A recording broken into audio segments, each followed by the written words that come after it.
किसी चौराहे से प्रति घंटे गुजरने वाले वाहनों की संख्या निर्धारित करती है कि ये चौराहा कितना व्यस्त है या मुक्त है। इससे हम उस चौराहे से गुजरने वाले ट्रैफिक का अंदाजा लगा सकते हैं।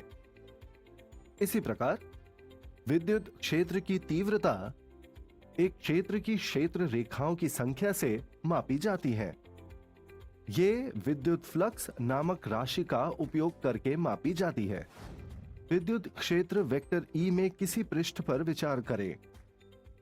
आगे कल्पना कीजिए कि इस पृष्ठ को छोटे पृष्ठ अवयवों में विभाजित किया गया है। यदि ऐसे छोटे पृष्ठ अवयव अति सूक्ष्म हैं और बिना अधिक खांचे के हैं, तो हम प्रत्येक पृष्ठ अवयव को एक समतल टुकड़े के रूप में मान सकते हैं और हम प्रत्येक पृष्ठ अवयव को वेक्टर A के साथ निरूपित कर सकते हैं।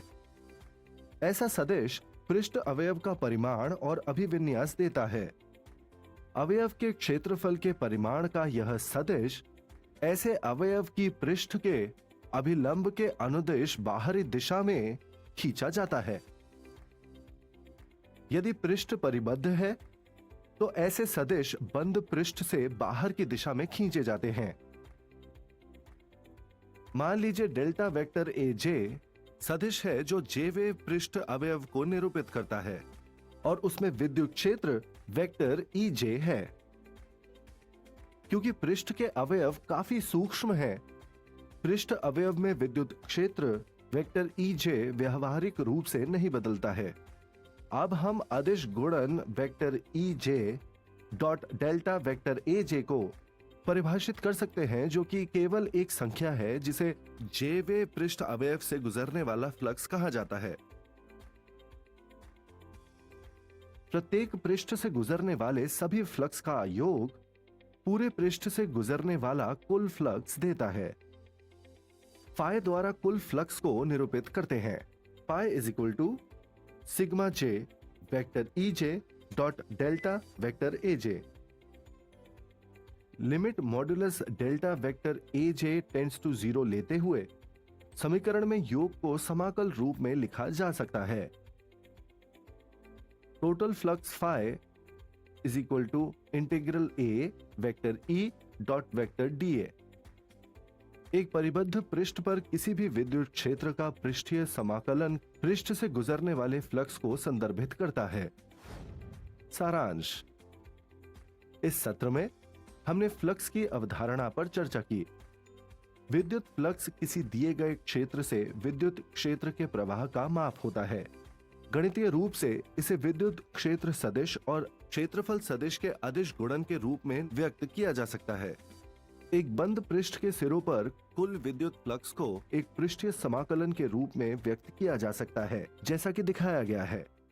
तो चलिए देखते हैं इससे जुड़ी हुई ऑब्जेक्टिव क्वेश्चंस। तो इससे जुड़ी ऑब्जेक्टिव क्वेश्चंस क्या है, तो आप इस वीडियो में शुरू से अंत तक बने रहिएगा और अच्छा जो है इससे ऑब्जेक्टिव है। कह रहा है कि विद्युत फ्लक्स का SI मात्रक क्या है।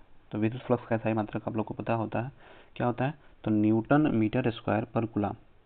विद्युत फ्लक्स का SI मात्रक क्या होता है, तो न्यूटन मीटर स्क्वायर पर कूलम।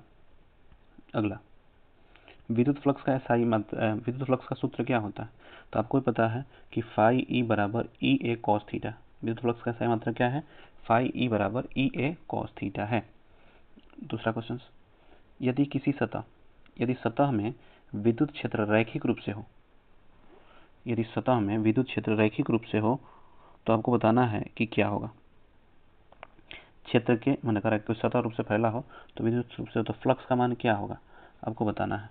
फ्लक्स क्या होगा, क्षेत्र और कोण पर निर्भर करता है, केवल क्षेत्र पर निर्भर करता है, केवल कोण पर निर्भर करता है। तो अभी आप पढ़ के आए हैं कि फाई E जो है वह किस पे निर्भर करता है, EA cos थीटा। तो विद्युत क्षेत्र के कोण पर भी निर्भर करता है। किससे करता है, क्षेत्र के कोण पर निर्भर करता है। क्षेत्र और कोण दोनों पर निर्भर करता है, क्योंकि EA cos थीटा, तो cos थीटा और ये दोनों किससे जुड़ा है, तो इसका राइट आंसर क्या होगा कि क्षेत्र पर भी निर्भर करता है और कोण पर भी निर्भर करता है। तो राइट आंसर A। अगला, किसी बंद सतह से विद्युत फ्लक्स, अब कह रहा है किसी बंद सतह से विद्युत फ्लक्स, क्लोज सरफेस से विद्युत फ्लक्स क्या होगा, हमेशा शून्य आवेश पर निर्भर करता है, सतह पर निर्भर करेगा, कोण पर निर्भर करेगा, बताइए इसे आंसर। तो किसी बंद सतह के लिए विद्युत फ्लक्स हमेशा क्या होता है, शून्य होता है। तो इसका राइट आंसर क्या हो जाएगा, शून्य होगा। अगला, गॉस के नियम के अनुसार क्या होता है, गॉस के नियम के अनुसार फाई ई बराबर 0 या फाई बराबर क्यू जो इंक्लूड्ड है, मतलब जो आवेश है उनको जो रखा गया है, तो जो गॉस के नियम के अनुसार जो होता है फाई ई बराबर इतना Q by E epsilon not. अगला छठवां क्या है, यदि कोई आवेश किसी बंद सतह से बाहर की ओर बाहर हो तो फ्लक्स क्या होगा। यदि कोई आवेश किसी बंद सतह से बाहर हो तो क्या होगा फ्लक्स, आपको बताना है कि क्या होगा, बताइए। तो यदि किसी आवेश सतह से बाहर हो यानी कि इंक्लूड चार्ज हो तो फ्लक्स का मान क्या होता है, शून्य होता है। फ्लक्स का मान क्या होगा, शून्य होगा। अगला, विद्युत फ्लक्स कौन सी राशि है, बताइए फटाक से। विद्युत फ्लक्स कौन सी राशि, सदिश अदिश है या क्या है, द्रव्यमान है या आवेश है। तो विद्युत फ्लक्स एक ऐसी राशि है तो अदिश राशि है। अगला क्वेश्चन पे बढ़ते हैं, 8वां। फ्लक्स में थीटा कोण किसके बीच का है, यानी कि थीटा किसके किसके बीच का कोण है। फाई ई बराबर ई ए कॉस थीटा। ई क्या है, क्षेत्र रेखा, और क्षेत्र रेखा और क्या है, सामान्य के बीच, क्योंकि ई ए कॉस थीटा है तो विद्युत क्षेत्र और उसके सतह सामान्य जो है उसके बीच का कोण है, तो आंसर क्या हो जाएगा, ए। 9 नंबर, यदि विद्युत क्षेत्र सतत सतह पर लंबवत हो तो फ्लक्स क्या होगा। सतत सतह पर लंबवत हो यानी कि आपको बताना है कि इसका मान क्या होगा। सतत सतह के पर लंबवत हो तो क्या होगा, सतह सतत पर लंबवत हो तो क्या होगा, बताइए। सतह सतत पे लंबवत हो तो क्या होगा, तो इसका मान क्या होगा, अधिकतम होगा। इसका मान क्या हो जाएगा आपका, अधिकतम होगा। अगला, यदि विद्युत क्षेत्र के समानांतर हो, यदि विद्युत क्षेत्र सतह के समानांतर हो तो क्या होगा। सतह के समानांतर होने का केस क्या है कि सतह के समानांतर होगा तो cos 90, और cos 90 का मान कितना होता है, 0। तो इसका मान कितना हो जाएगा, 0। यदि विद्युत सतह के समानांतर हो तो थीटा बराबर कितना हो जाएगा, थीटा बराबर कितना हो जाएगा, तो थीटा बराबर 90 हो जाएगा, और थीटा बराबर 90 होने का मतलब है उसका मान कितना हो जाएगा, 0 हो जाएगा। अगला, फ्लक्स की दिशा किसके अनुसार मापी जाती है। फ्लक्स की दिशा किसके अनुसार मापी जाती है, सतह की दिशा के, क्षेत्र की दिशा, तो क्षेत्र रेखा की दिशा में, क्षेत्र रेखा के दिशा में, जो क्षेत्रीय सदिश है ना, क्षेत्रफल सदिश, उसी के दिशा में मापी जाती है। तो फ्लक्स की दिशा किसे मापी जाती है, तो क्षेत्र रेखा की दिशा में मापी जाती है। 12 नंबर क्वेश्चन, गॉस के नियम का प्रयोग किसके लिए किया जाता है। केवल बिंदु आवेश के लिए, केवल सममित सतहों के लिए, किसी भी बंद सतह के लिए। तो आपको पता है कि गॉस का नियम किसके लिए लागू होता है, तो किसी भी बंद सतह के लिए, किसी भी बंद सतह के लिए लागू होता है। तो आगे बढ़ते हैं। तो देखिए, अगर किसी बच्चा का अगर हैंड रिटन नोट्स अभी तक नहीं बना पाए हो या किसी कारणवश नहीं बना हो और उनको हैंड रिटन नोट्स चाहिए 12th क्लास का पूरा, यानी कि एक चैप्टर से लेके 14 या 15वां चैप्टर जितना भी है सभी चैप्टर का, अगर आपको हैंड रिटन नोट्स चाहिए और प्रॉपर बाकायदे समझाया गया है, अगर आप पढ़ेंगे तो आपको समझ में आ जाएगा। तो अगर किसी को हैंड रिटन नोट्स चाहिए, जो अभी तक लगता है कि हमें हैंड रिटन नोट्स नहीं बनाए हैं, तो आप 12th क्लास का हैंड रिटन नोट्स ले सकते हैं।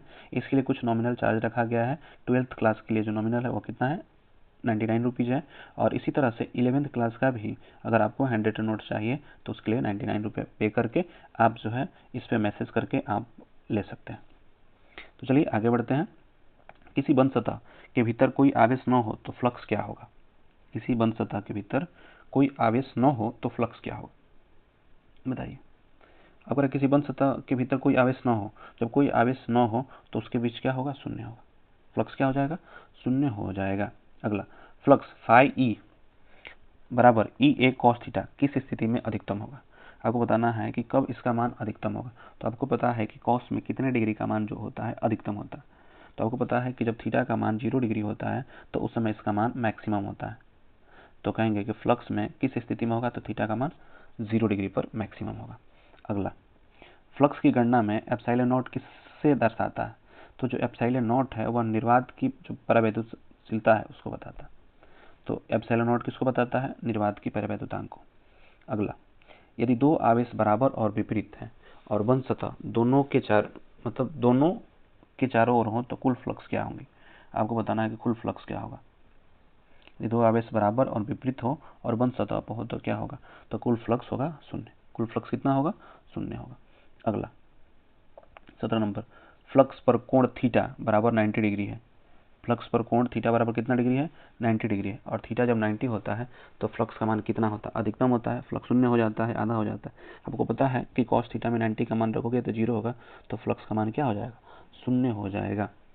अगला, फ्लक्स फाई ई बराबर जो समाकलन EDA cos थीटा में E किसका प्रतिनिधित्व करता है? का नाम है कि E क्या बताता है? E क्या है? क्षेत्र है, विद्युत क्षेत्र है, आवेश है या सतह? आपको बताना है। तो E क्या है? विद्युत क्षेत्र है। E क्या है आपका? विद्युत क्षेत्र है। चलिए अगला क्वेश्चन देखते हैं 19 नंबर। गॉस के नियम के